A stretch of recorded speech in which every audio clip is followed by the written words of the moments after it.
Hi folks, thanks for joining and welcome. In this video, I'm going to go over how to use the Trader Workstation software by Interactive Brokers. This is a desktop trading software that I've been using for around 4 to 5 years at this point.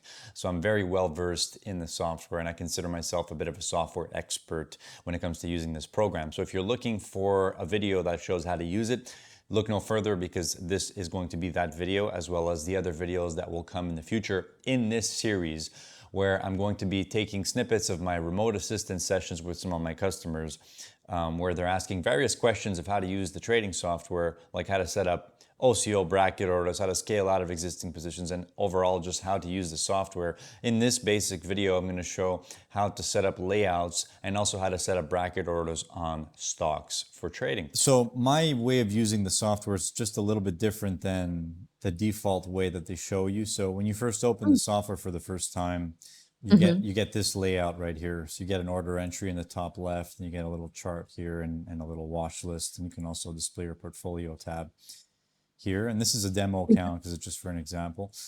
So this would be like the default layout that they give you.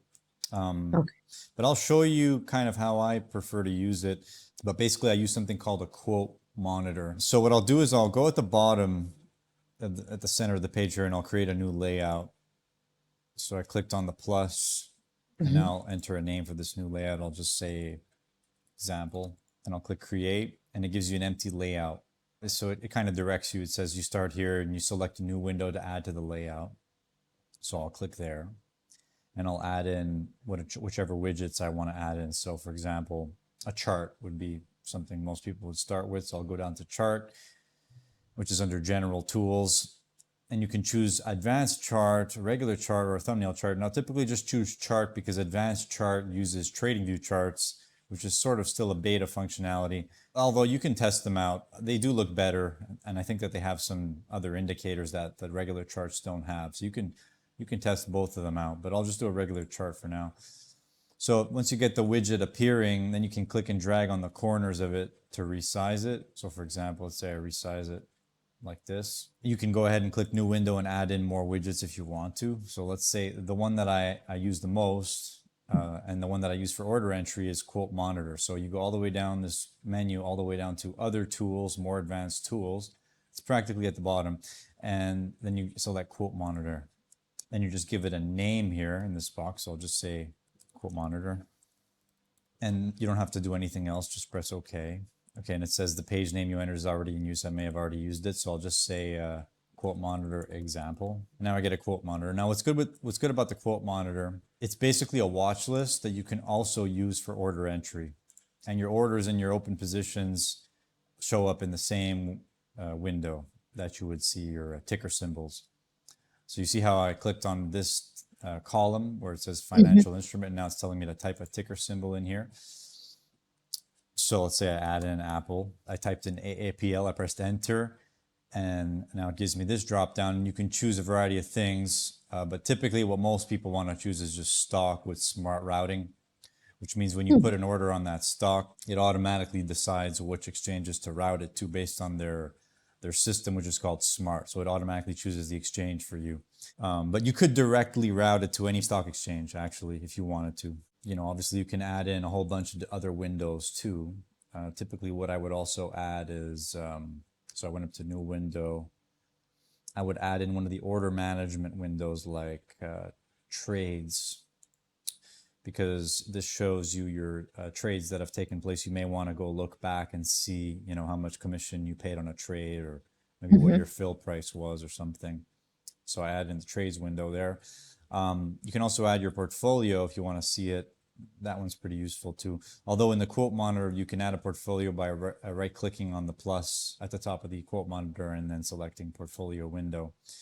And in some cases, it'll do what it just did, and it'll bring you to a whole other layout, which is obviously not the correct behavior. So I'll close the portfolio tab on that other layout, and I'll go back to our example layout, and then I'll try to do that again, and it should work. Here we go. So now we have the portfolio tab as well as our quote monitor example, which basically is our a watch list that we can configure. So typically speaking, if you just wanted to check out a chart for a different symbol, you would just go to the top left where it says kind of new window right below. And instead of Apple, you just use that drop down and then just type in any ticker you wanted. Yeah, you can do it that way for sure. So let's say Okay. you went up there and you typed in SPY. It's going to give you the same menus before. If you want smart routing or direct routing, you just choose smart. I'm scrolling the scroll wheel on my mouse to change the bar spacing of this chart right now. Yeah, no, I see some, things that are very similar to ThinkOrSwim. So this basically how you have this set up is for stocks. Any different for maybe some option orders? The only major difference for options is that in order to obtain the options, you need to bring up an option chain window. And then using that option chain window, you can go ahead and click and drag in various contracts to this quote monitor, and then you can trade them from there and view them on the chart as well. So if you're looking for assistance or you have specific questions related to using this software, you can go ahead and book a remote assistance session at VerrilloTrading.com/remote-assistance. And if you just want to reach out to me with some general questions, you can do so on my Telegram group, which would be t.me/VerrilloTrading_group. And you can also send me an email at support@VerrilloTrading.com. Let's get back to the video. Okay, so what I'll do is I'll go ahead and just decrease the font size slightly so that way I'll be able to fit in an option chain. So I'll go to File, Global Configuration, then I'll go to Display, and it should be under one of these items here, Style. There we go. So I'll change the font size. I'll just lower it, 15 on both ends. And I should be able to see I'm not sure why I don't see the bottom of this window. There it is. Apply. Okay, now that looks a little bit more reasonable. So what I'll do is I'll unlock the workspace by using this lock thing here, and that allows us to enter edit mode where we can now resize. So, just for this example, maybe I'll just get rid of the trades window and I'll bring the quote monitor down just a bit so we can fit in an option chain. And I'll go to new window, option tools, and the first one is option chain. So I'll click there, add the option chain in. And I click and drag on the corner to resize it. And now when I'm done with that, I'll click on the lock icon to lock the workspace and then click Save Changes. This relates to the question you asked before about switching the tickers. Another way to switch tickers is if you have multiple symbols in your watch list, like I'll just put a few of them in. Okay. So I'll put like Tesla, SPY. There's this thing called linking, which is, I guess, a pretty common feature that you see in trading softwares where when you click on a symbol in the watch list, it changes everything else to that symbol. Yeah, that's perfect. Yeah, so they're automatically linked using, so if you look closely as to where I'm hovering my cursor there, that little icon represents the group windows link color. So I'll click on it, left click, and you can see you can have up to 7 groups or just set it to no group, in which case it won't link. So in this case, I think they're in group 4 because that's the green color. And that's the default option because you can see that every time I opened a new window, it went right to group 4. So they're all linked right now. If I wanted to unlink it, I would either change one of them to no group or put it on a different group. In that case, that would remove the linking. So now that we have this option chain in here, just some basic navigation of the option chain. Of course, the symbol is at the top left, just like it is on the chart. And then you have the expiry dates of the contracts. If you select the More tab here, you can choose if you want to display weeklies and quarterlies or just the regular expiries of the options. Because now I think they have expiries for like every day almost. So let's say, for example, I go over to this particular expiry, September 20th, which expire in 3 days. You can see it gives you 4 strike prices, 8 strike prices. If you wanted more, you can click on that at the top there and then select all or custom, or selected by standard deviations. Let's say I do 10. Okay, now we got 10. And now, let's say you wanted to add it to your watch list to trade it. You can just click and drag on an individual option like that. Like I clicked and dragged on the 563 calls and I brought it into my watch list. I click on it and now the chart we're seeing here is for the 563 calls, September 20th expiry. Oh, so you're actually looking at the option contract, not just the chart of SPY. If you wanted to bring in spreads, it's a little different. You have to use the strategy builder, which is right here. So you turn it on by clicking here. And then you can either select from these predefined strategies or you can create your own strategy. So depending on where you click on the option chain, you can see that if it's either highlighted in red or in blue. If it's highlighted in blue, it's going to create a buy order for that option. If it's highlighted in red, it'll create a sell order. So let's say I wanted to do like a vertical spread, like a call spread. So let's say I wanted to sell the 564 and buy the 566. So I clicked on the 564 and I'll just gently scroll that down so you can see what I'm doing here. And then I'll click on the 566. Now we have two options in our spread, and it's called the bear call spread. With this spread, of course, you can add more if you want to do like an iron condor or something. Let's say you have something here and you put in contracts, you want to clear them out. You just click on clear all legs right here in the strategy builder, and then it'll clear it out. Now, if I click on strategies, these are the ones they give you by default. So let's say you wanted to do vertical spread, right? Click vertical spread. Yeah.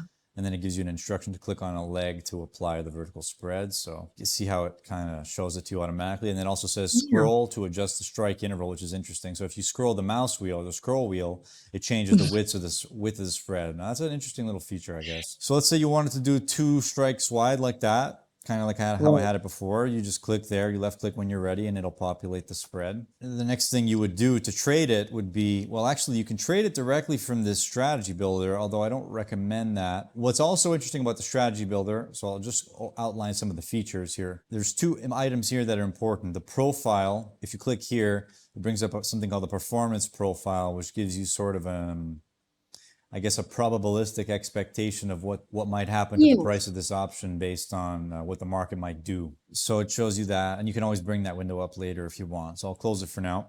You can add it to your watch list. So let's say you know this is the spread you want. Click on add to watch list. It's going to add to the last watch list that you interacted with. So in this case, it's for sure going to be this one. If I click on add to watch list, you see it added it right at the bottom there. Contract is add to quote monitor example.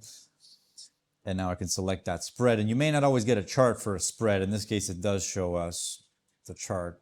But sometimes if you have a really complex spread, it may not be able to chart that. So just to confirm, to verify, so when you picked your vertical spread, because you picked your sell leg first, it made it a bear call. It just depends on if the spread is a credit or a debit spread. So it doesn't matter which leg I select first. I can select buy 566 and sell 564, it'll still be the same bear call spread because it's a credit spread trade.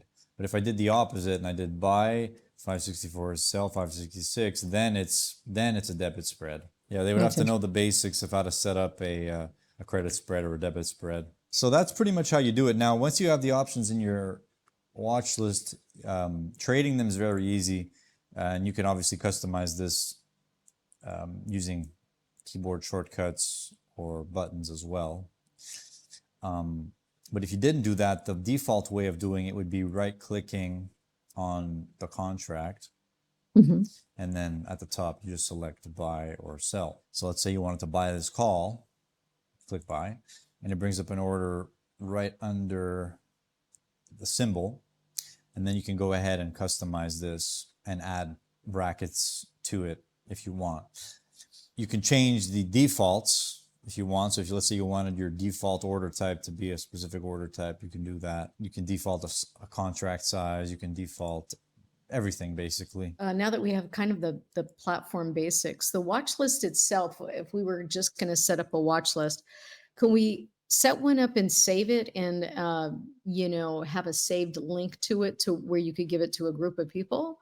Or is this something where you would just set it up manually and keep it on your platform? This platform does have some kind of legacy functionality to it. It's not very, doesn't have some of these like fancy type of features of saving watch lists. Okay. I guess what you could do is you could copy all the symbols to a text file, and then you can probably copy and paste them directly into the quote board. And I think that would work. When you exit this screen, your chart set up the way that it is right now becomes the default? You mean when you close the software? Yes. Yeah. When you close the software and you reopen it, all the settings are saved Oh, perfect. automatically. Okay. Yeah. So if we wanted to, pull up a chart now and take a look at some indicators, would we be using the same chart that's on the left-hand side here, or would we have a completely different screen with a big chart? You know, I mean, that's going to be up to the end user. You could absolutely add indicators to this chart. So you go up to edit at the top of Mhm. the chart window, the header, and you select studies, and then you can go ahead and add whatever studies are available here. Okay. There's not really any functionality for developing custom indicators here, like there is in other softwares that, you know, people use. So for example, I don't know, let's say you wanted a moving average. Yeah, let's do the 20 exponential. Yep, you do exponential moving average, then you click add, then you select it and it tells you the period. So you want 20, so you put in the 20 in the period, and then the source should stay on trades, and then the input price, you can play with this if you want, but in general, the closing price is what most people use. So then once you're ready with that, you press apply. Then you have your EMA on the chart. Yeah, I definitely think if you do require more specific type of analysis like that, I recommend using a software that's directly designed for charting. Sierra Chart's the one that I use for sure. TradingView is also very good. It's used by hundreds, thousands of people probably. All right, sounds good. Well, if we could go over the OCO orders for stocks, maybe do a first triggers and OCO. So the way you set up a bracket order on a stock is very simple. So you want to buy this stock or short it. I'll select buy in this case. I'll do a simple buy order for Apple stock.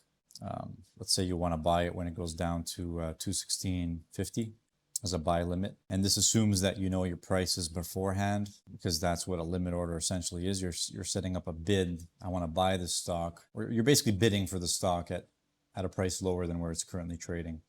So once your order's there and you've set the price, the time in force, and your size that you want to purchase, in order to attach a bracket order, you right click on the order line, assuming you're in a quote monitor like me here. Right click there, and then you go to attach.